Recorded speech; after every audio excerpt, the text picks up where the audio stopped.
All right, in this video, I'm going to show you guys how to insert your micro SD card into your camera. All right, so look at your camera. If you look at the bottom, you're going to see there's a flap, okay?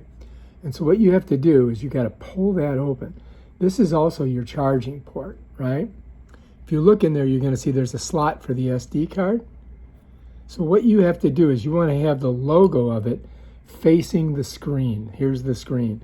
So the logo is going to face it like that. And then you're just going to slide it in, just like this. See that? See how it's in there?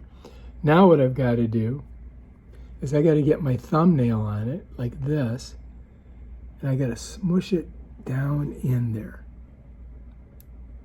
And then it snaps, and it's ready to go. Bam, that's how you do it. So that is how you put the micro SD card into this camera. All right, if you like this video, subscribe to my channel and check out my other awesome videos where I show you how to use this thing. Peace out.